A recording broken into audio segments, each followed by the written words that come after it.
अमित शाह का मिशन बिहार, विपक्ष कितना तैयार। 2 दिन के बिहार दौरे पर पहुंचे केंद्रीय गृह मंत्री अमित शाह पटना के बीजेपी दफ्तर में बीजेपी नेताओं के साथ अहम बैठक करने जा रहे हैं। बैठक में दोनों डिप्टी सीएम, बीजेपी प्रदेश अध्यक्ष दिलीप जायसवाल समेत तमाम बड़े नेता, मंत्री और विधायक मौजूद हैं। बैठक में पार्टी पदाधिकारी, विधायक, सांसद, विधान पार्षद, राज्य और केंद्र सरकार में शामिल मंत्री शामिल हैं।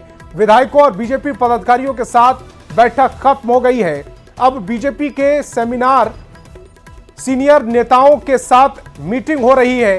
तो अमित शाह लगातार मीटिंग के बाद मीटिंग कर रहे हैं। पहले जो मीटिंग हुई, बैठक हुई, उसमें डिप्टी सीएम, बीजेपी प्रदेश अध्यक्ष दिलीप जायसवाल समेत तमाम बड़े मंत्री और विधायक मौजूद हैं। उसके बाद अब जो बैठक हो रही है उसमें बीजेपी के सीनियर पदाधिकारी इस मीटिंग में शामिल हुए हैं। तो शाह लगातार चर्चाएं कर रहे हैं। हरियाणा जीत गए, दिल्ली जीत गए, तो अब तो बीजेपी के जीत का प्रवाह चलता रहेगा। और बिहार में बिहारी भाषा में कहूं तो खुट्टा ठोक जीत होगी एनडीए की।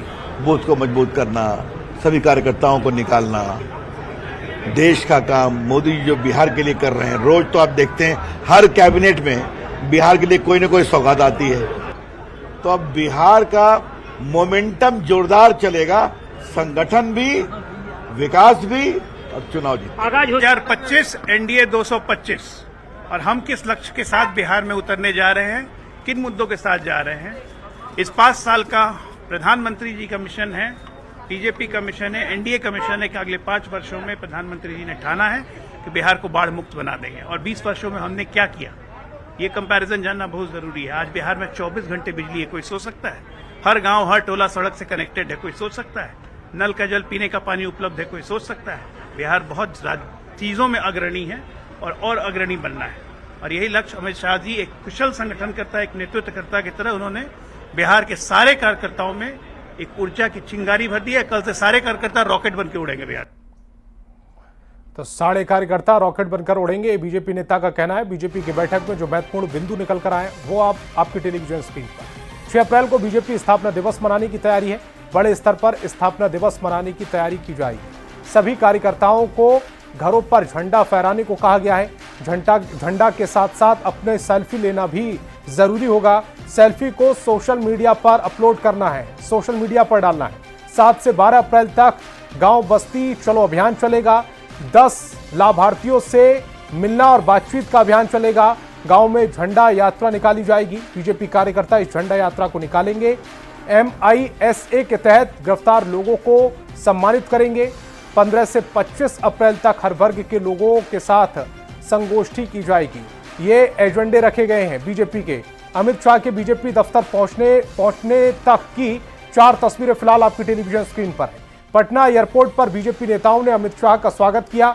उसके बाद उनका काफिला आगे बढ़ा तो महिला कार्यकर्ताओं ने उन पर पुष्प वर्षा की। शाह ने भी सभी का अभिवादन स्वीकार किया। इसके बाद बीजेपी दफ्तर में भी उनका स्वागत हुआ। इसके बाद बैठक शुरू हुई। बैठक में कई बड़े फैसले लिए गए हैं। और रवि एस नारायण हमारे संवाददाता ज्यादा जानकारी के साथ फोन लाइन पर जुड़ रहे हैं। रवि, जैसा कि आप आशंका पहले जाहिर कर रहे थे मीटिंग से, ठीक उन्हीं एजेंडों पर मोहर लगी है। सबसे बड़ी बात जो आपने पहले भी हम जब बात कर रहे थे उसमें भी जिक्र किया और उन्हीं पर कि 6 तारीख को यानी 6 अप्रैल को जब बीजेपी अपना स्थापना दिवस मनाएगी, उसके बाद जब 14 अप्रैल को बाबा साहेब भीमराव अंबेडकर का जन्मदिन मनाया जाएगा, उन दोनों के बीच तक जो दिन है उसमें बीजेपी लगातार नए कार्यक्रम करती हुई नजर आएगी बिहार में। जी बिल्कुल। और देखिए, न्यूज 18 ने सबसे पहले दर्शकों को जानकारी दी कि बीजेपी ने क्या बड़े फैसले लेने वाली है और वही फैसलों पर जो है वो मुहर बीजेपी ने लगाई है। और सबसे पहले बात बताऊं कि अमित शाह की जो सांसदों और विधायकों और पदाधिकारियों के साथ बैठक है वो खत्म हो गई है। अभी फिलहाल जो है जो प्रदेश अध्यक्ष हैं, डिप्टी सीएम हैं, जो बिहार प्रभारी है, उनके साथ बैठक जो है वो चल रही है। थोड़ी देर में ये बैठक खत्म होगी और अमित शाह जो है वो यहाँ से निकलेंगे। लेकिन जरा देखिए कि जिस ढंग से अमित शाह जो है मैराथन बैठक कर रहे हैं, कल भी एक के बाद एक बैठक होनी है, जनसभाएं होनी है। बिहार कितना महत्वपूर्ण है उसे लेकर के किस ढंग से रणनीति जो है वो बनाई जा रही है, इस बैठकों के जरिए समझा जा सकता है। इस बैठकों में और क्या खास हुआ, हम इनसे जानते हैं। हमारे साथ संतोष पाठक हैं, उपाध्यक्ष हैं, जो इस बैठक में शामिल हुए, जहां पे अमित शाह ने तमाम लोगों को टिप्स दिया। अमित शाह जी ने क्या टिप्स दिया आप लोगों को और क्या बातें बताई?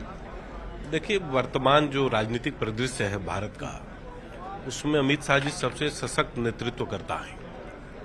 नरेंद्र मोदी जी के नेतृत्व में और अमित शाह जी के नेतृत्व में भारतीय जनता पार्टी ने देश के लगभग सभी राज्यों में अपनी सरकारें बनाई और बिहार जैसे राज्य में, जहां पर हम 20 वर्षों से लगभग 25 को लेकर के मैं क्या बता मुख्य बात है? लगभग 20 वर्षों से हम लोग सत्ता में हैं। उन्होंने बताया कि नरेंद्र मोदी जी की जो नीतियां हैं, उनका जो काम है, और बिहार सरकार ने जो बिहार में विकास के जो कार्य किए हैं, उनका एक सामुच्य लेकर लोगों के बीच में जाना है। और देश भर में जो एनडीए की सरकारें या भारतीय जनता पार्टी की सरकारें जो लगातार चुनकर आ रही हैं, उसका बैकग्राउंड भी उन्होंने समझाया और वो बताया उन्होंने कि अगर हम पब्लिक के लिए अगर काम नहीं कर रहे होते, सामान्य लोगों के लिए अगर हम लोग डिलीवर नहीं कर रहे होते, तो जनता हमको इतने बड़ी भारी मात्रा में आशीर्वाद नहीं देती। लोकसभा में जो कुछ सीटें हमारी कम रह गई, उसके बाद जो 3 विधानसभा के चुनाव हुए अलग अलग प्रदेशों में, उसमें सब में भारतीय जनता पार्टी की और आप सरकार लोगों को क्या क्या जिम्मेदारी आप लोगों के कंधे पे सौंपी है? देखिए, कुल मिलाकर एक सशक्त नेतृत्व खड़ा करना है और नीचे जाकर सामान्य लोगों को एक सांगठनिक स्ट्रक्चर के तहत सामान्य लोगों से संपर्क अभियान करके उनको अपनी उपलब्धियों के बारे में बताना है। और इसको जोर जोर से बताने के लिए उन्होंने कहा है कि अपने काम को अर्जुन के तीर के जैसे आंख पर लगाकर चलना चाहिए और जो काम हमने किया है उसको जनता के बीच जब उसको रखेंगे तो स्वाभाविक तौर पर परिणाम हमारे पक्ष में आएंगे। तो ये देखिए महत्वपूर्ण बातें हैं, जो तमाम योजनाएं हैं आने वाले दिनों में, स्थापना दिवस पर जो कार्यक्रम तय होने हैं वो तो है ही, लेकिन साथ साथ अमित शाह ने जो टिप्स दिए हैं, इनके कंधों पे जो जिम्मेदारी दी है बीजेपी के कार्यकर्ताओं पे, जो पदाधिकारियों पे, वो है कि बिल्कुल अर्जुन की आंख की तरह जो है निशाना लगाना है और जो बिहार सरकार ने काम किया है और जो केंद्र सरकार ने जो काम लोगों को किया है, उन कामों को जोर जोर से लोगों तक, गांव तक ये बात को पहुंचानी जरूरी है। और उन्होंने ये मंत्र भी दिया है कि जिस तरीके से बाकी राज्यों में लगातार हमारी जो सरकारें, बिहार की जो बीजेपी की सरकारें कैसे बन रही हैं, उसमें कैसे काम किए गए हैं, ये तमाम बातें समझाते हुए तमाम पदाधिकारियों को अमित शाह ने ये फॉर्मूला भी दिया है कि अगर बिहार में जितना है तो अन्य राज्यों की तरह यहाँ पे और कार्यक्रम को कैसे चलाया जाए और गांव तक अपनी बातों को मजबूती से पहुंचाया जाए। लेकिन यहाँ पे देखिए, आपको तस्वीरों के जरिए हम आपको दिखाते हैं कि उनकी जो अमित शाह की जो गाड़ी है वो यहाँ पे लग चुकी है और अभी से थोड़ी देर के बाद जब बैठक खत्म होगी तो वो यहाँ से रवाना होंगे और जो स्टेट गेस्ट हाउस है वो रात में वहाँ पे अभी जाकर के रुकेंगे।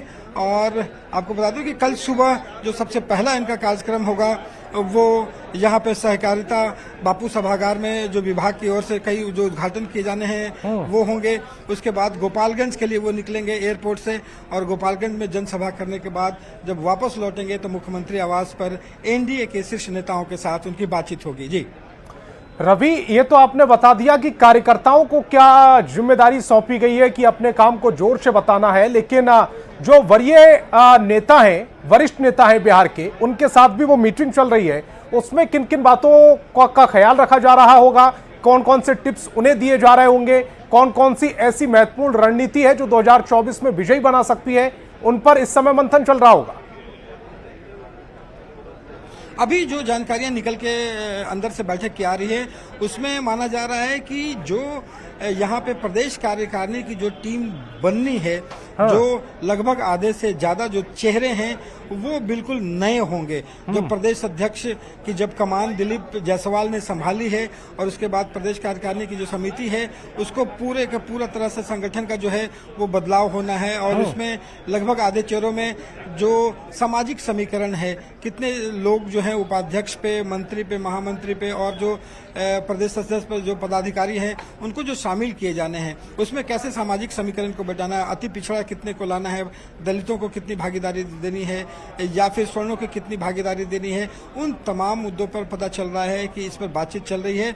और अप्रैल के माना जा रहा है कि अप्रैल के पहले सप्ताह में जो कार्य समिति है इसकी घोषणा होगी, उस पर अंतिम मुहर लगाने की काम जो है वो अमित शाह कर रहे हैं। उनके सामने तमाम जो एक खाका है, जो सूची है वो रखी जा रही है। जी, तमाम जानकारी के लिए आपका बहुत बहुत शुक्रिया और नजर बनाकर